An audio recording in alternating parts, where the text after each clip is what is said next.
안녕하세요. 변방 목사의 아침 묵상 2021년 10월 1일 금요일 아침입니다. 이제 벌써 10월달 가을의 열매가 풍성해지는 그런 복된 계절입니다. 이런 날에도 주의 은혜가 풍성하게 세상의 열매뿐만 아니라 하늘의 열매가 풍성한 시간이 되었으면 참 좋겠습니다. 오늘은 창세기 50장 22절로 26절 말씀을 통해서 용서가 만든 최고의 축복, 용서가 만든 최고의 축복, 이런 제목으로 함께 말씀 묵상의 은혜를 나누겠습니다. 이제 오늘로 창세기 묵상의 131번째 마지막 창세기의 마무리를 하고 있습니다.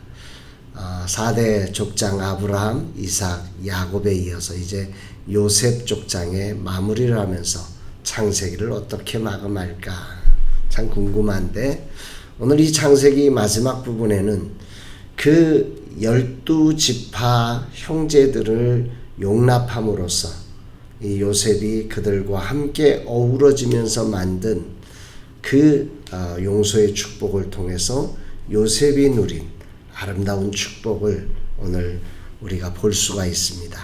오늘 그 말씀을 함께 나누어 보겠습니다.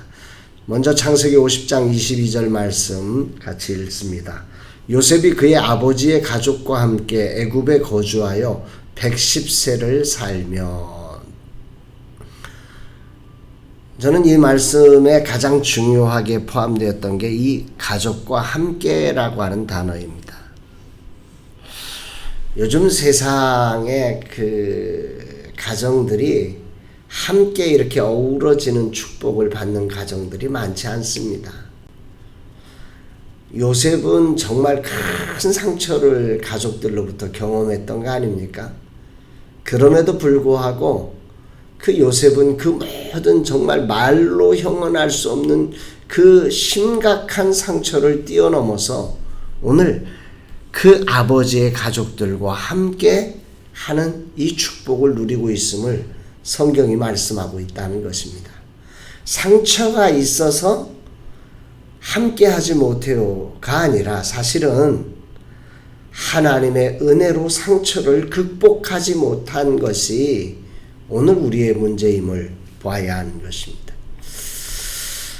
저는 오늘 본문 말씀을 묵상하면서 용서가 있는 가정만이 누리는 이 놀라운 축복을, 용서가 있는 가정이 누리는 이 축복을 이렇게 표현해 보았습니다. 형제가 연합하여 동거함이 어찌 그리 아름다운지요. 이 시편 기자의 고백, 너무도 당연한 것 같고 자연스러운 것일 것 같은데 이게 자연스럽지가 않습니다. 이거는 용서가 있는 가정만이 누리는, 용서, 하나님의 은혜를 통해서 용서가 실천된 가정 안에만 주어지는 놀라운 축복이라고 하는 거죠. 함께 살면서 상처 없는 관계가 어디 있겠습니까? 부부가 사랑해서 만나지만 끊임없이 상처 주고 상처받는 관계입니다. 형제들이 함께 한 부모 밑에서 자라나지만 끊임없이 상처 주고 상처받는 관계가 형제의 관계입니다. 누가 가장 상처 없을까요? 멀면 멀수록 상처가 없고 가까우면 가까울수록 상처가 많은 것입니다. 그러므로 함께 한다는 것에는 반드시 이 상처를 준 사람에 대한 용서가 전제되지 않고는 함께라는 축복을 누릴 수가 없다는 것입니다. 그래서 형제가 연합하여 동거함이 그렇게 아름다운 것입니다. 당연한 게 아니라 너무 아름다운 것입니다. 우리가 이 아름다움에 대한, 오늘 우리는 그냥 같이 살지, 아닙니다. 거기에는 엄청난 축복이 그 안에 담겨진 것입니다. 너무너무 아름다운 자리라는 사실을 우리가 기억해야 합니다. 부부가 함께 사는 거 너무 놀라운 축복입니다. 부모와 자식 간이 함께 사는 거 너무 놀라운 축복입니다. 이걸 우리가 기억해야 하는 것입니다. 반대로 그럼 용서가 없었다면 요셉의 인생은 어떻게 됐을까? 제가 여기에다가 복수열전이라는 드라마의 그 그림을 올려놨는데 끊임없이 복수하는 거지, 서로 간에. 너 예전에 나한테 이런 상처 줬지? 너도 한번 맛봐? 아마 그랬다면 요셉은 용서하지 않았다면 요셉의 취미는 상처 끄집어내기입니다. 옛날 상처를 끄집어내서 그거 묵상하면서 어떻게 저 인간을 복수할까? 그래, 특기는 복수하기가 되고 직업은 외로움이 되는 것입니다. 오늘 이런 인생을 살아가는 사람이 참 많습니다만, 오늘 요셉의 삶은 이 용서를 통해서 이런 비참하고 불행한 인생이 아니라 참으로 형제가 연합하여 동거하는 아름다운 축복을 누리고 있다고 오늘 성경은 말씀하고 있는 것입니다. 오늘 창세기 50장 23절에 보니까 이 요셉이 받은 축복을, 그렇게 형제를 용서하며 함께하면서 받은 축복을 이렇게 기록을 하고 있습니다. 에브라임의 자손 3대를 보았으며 므낫세의 아들 마길의 아들들도 요셉의 스라에서 양육되었더라. 에브라임의 자손 3대, 므낫세의 아들, 마길의 아들, 그러니까 여기도 자손 3대입니다. 요셉의 스라에서 양육되었더라. 이 축복에 대해서 학자마다 약간의 견해가 다르지만 이걸 앞부분과 연결해서 이렇게 문맥상으로 이해해 보면 이 본문 말씀의 정확한 해석은 요셉이 그 증손주까지 보면서 그 중손주들이 그 스라, 정말 무릎에 올려놓고 그 아이들과 함께 행복한 삶을 살았다. 이렇게 표현합니다. 그래서 제가 이 스라라고 하는 단어를 찾아보니까 이렇게 되어 있습니다. 무릎의 아래라는 뜻으로 어버이나 조부모의 보살핌 아래 주로 부모의 보호를 받는 테두리 안을 이룬다. 그 요셉의 스라, 그 증손자까지도 큰 무릎 아래서 그들을 품어주고 정말 행복하게, 저는 이 그림을 이렇게 보았습니다. 용서가 있는 요셉의 말년 얼마나 행복합니까? 온 손주들과 함께 이렇게 함께하는. 그래서 저는 여기다 요셉이라 쓰고 행복이라 읽는다. 요셉이라 쓰고 행복이라 읽는다. 용서가 없었다면 요셉이라 쓰고 불행이라 읽어야 되는 인생이지만, 요셉은 정말 비참한 많은 세월을 지났지만 하나님의 은혜를 힘입은 용서를 통해서 행복이라고 읽혀지는 그런 아름다운 삶을 살았다는 것입니다. 그런 평안의 축복 속에 오는 통찰력까지 요셉은 받게 되는데요. 25절에 보면 요셉이 또 이스라엘 자손에게 맹세시켜 이르기를 하나님이 반드시 당신들을 돌보시리니 당신들은 여기서 내 해골을 메고 올라가겠다 하라 하였더라. 여기 보면 하나님이 반드시 당신들을 돌보시리니, 통찰력입니다. 이게 하나님의 은혜를 경험하고 그 안에서 평강을 누리며 이 요셉은 이제 바라보이는 것입니다. 통찰력이 생기는 것입니다. 하나님의 돌보심으로 이 이스라엘 백성들이 언약 백성으로 거대한 민족으로 성장해서 약속의 땅 가나안에 이르게 되기까지 하나님이 우리를 돌보셔서 그렇게 이루실 것이라고 하는 이 놀라운 통찰력이 그 행복한 노년의 삶 속에, 평강의 삶 속에 요셉에게 주어지는 것입니다.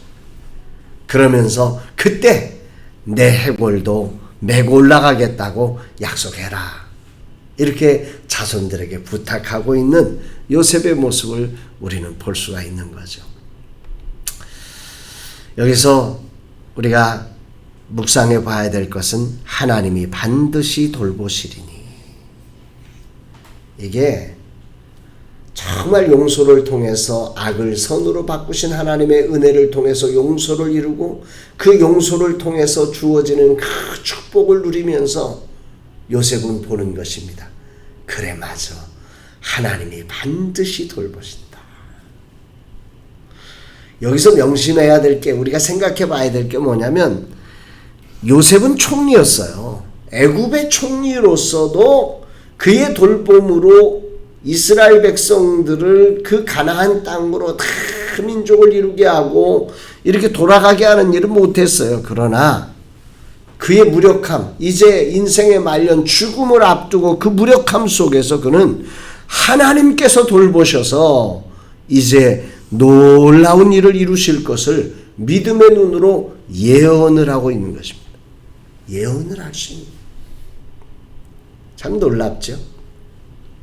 죽음의 무력함이 요셉에게 막 달려오는데 그 증손자까지 함께 그 행복을 누려가면서 요셉의 눈에는 하나님의 전능하심이 보여지는 것입니다. 죽음의 무력함이 하나님의 전능하심을 보는 기회가 된 것이죠. 이것이 용서로 평강을 가진 믿음의 능력입니다. 오늘 이런 믿음의 능력이 오늘 우리에게 주어지는 날 되었으면 참 좋겠습니다. 그러면 요셉은 어떻게 용서했나? 이걸 다시 한번 되새겨 봐요. 요셉은 어떻게 용서했길래 이와 같은 놀라운 축복을 누리고 있었는가?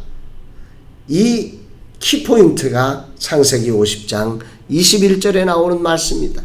당신들은 두려워 마소서 내가 당신들과 당신들의 자녀를 기르리이다 하고 그들을 간곡한 말로 위로하였더라. 요셉은 사실 총 6번에 걸쳐서 형제들 때문에 웁니다. 상처죠. 생각해 보세요. 17살 나이에 형제들의 버림 속에서 상인들에게 팔려서 애굽의 노예로 그리고 감옥 생활로 그 13년의 세월을 그가 지냈지 않습니까? 얼마나 힘들었을까요? 그 13년. 두고 그때의 상처들이 얼마나 이 요셉을 힘들게 했을까요? 우리 아내는 지금 발목을 다치고 나서 이렇게 재활을 하고 있는데 아직도 발목 다칠 때에 넘어졌던 그 순간이 상처가 남아가지고 굉장히 두렵고 힘들다고 하는 걸 들었습니다. 그 작은 상처도 그렇게 극복하기가 쉬운 게 아니거든.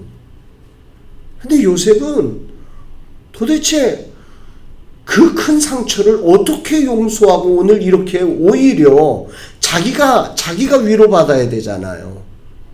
요셉은 용서하는데 그냥 대충 용서했어 이게 아니에요.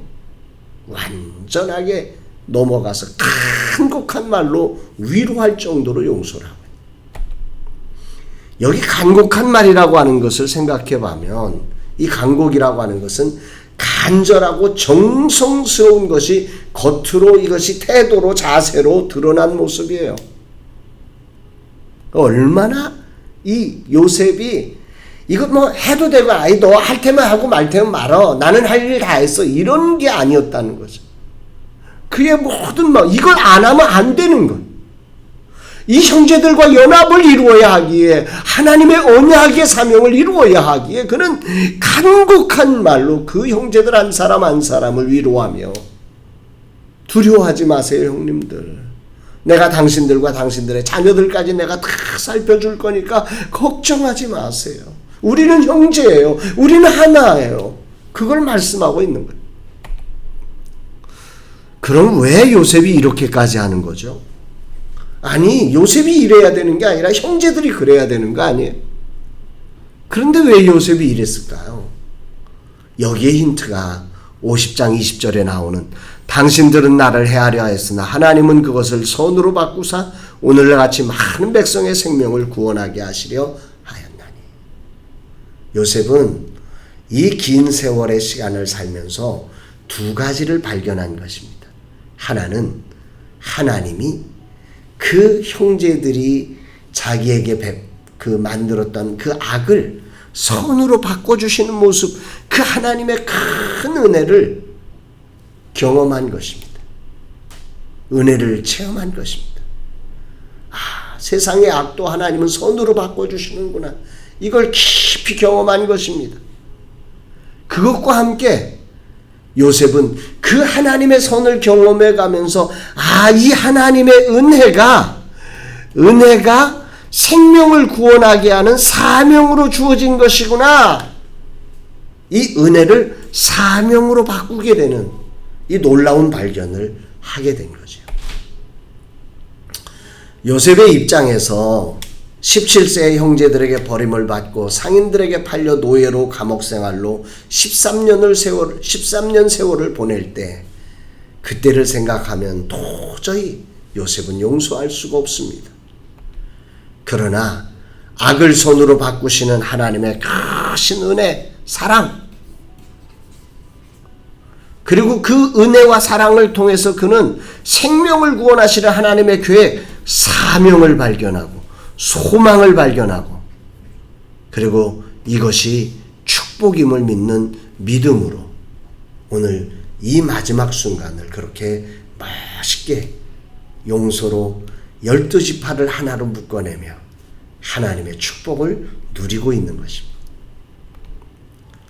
은혜가 사명이 되어 믿음의 삶으로 실천되어져야만 우리의 삶은 참으로 복된 인생임을 우리는 기억해야 합니다. 은혜가 그저 나 안에서만 머물러 있으면 안 됩니다. 이것이 반드시 사명이 되어서 믿음의 삶으로 구체적으로 또 다른 사람을 간곡한 말로 위로하는 이런 사명의 실천이 믿음 안에서 펼쳐질 때 요셉과 같은 놀라운 축복이 우리 모두의 삶에 넘쳐날 줄로 믿습니다. 자, 이제 이 말씀을 맺으면서 우리는 오늘 우리의 삶 속에 나는 내가 받은 상처를 복수하며 살 건가, 용서하며 살 건가? 용서한다면 대충 할 건가, 간절하게 할 건가를 우리는 선택해야 하는 것입니다. 대충 신용만 하면서 내 할 거 다 했어. 제가 저러니까 내가 못하지. 이러고 살 건가, 요셉처럼 정말 간곡한 말로 그들을 위로해서 그들과 하나를 이루는 이 영광된 축복을 누려갈 것인가는 오늘 하나님의 은혜를 받은 오늘 사명자로 서 있는 우리의 목이라는 것을 기억하면서 오늘 여러분들이 요셉의 자리에 있음을 기억하고 이 사명을 이루기를 바랍니다. 오늘 미션을 저는 이렇게 정해보았습니다. 오늘 이 말씀을 정리하면서 우리가 기억해야 될 것은 먼저 선으로 바꾸신, 악을 선으로 바꾸시는 하나님의 은혜를 깊이 묵상해야 합니다. 상처 아래서 벗어나려면 이 악을 선으로 바꾸시는 하나님을 믿는 믿음과 그 은혜를 마음속에 온전히 받아들여야 합니다. 그리고 그 은혜를 알아 정말로 그 은혜를 사명으로 바꾸어 간절한 위로를 전하는 자로 믿음의 삶을 살아내야 할 줄로 믿습니다. 오늘 하루 이런 멋진 삶을 살기를 저 스스로 결단해보고 또한 이 묵상을 함께하는 여러분의 삶에도 이런 은혜가 있기를 주의 이름으로 축복합니다. 사랑합니다, 여러분.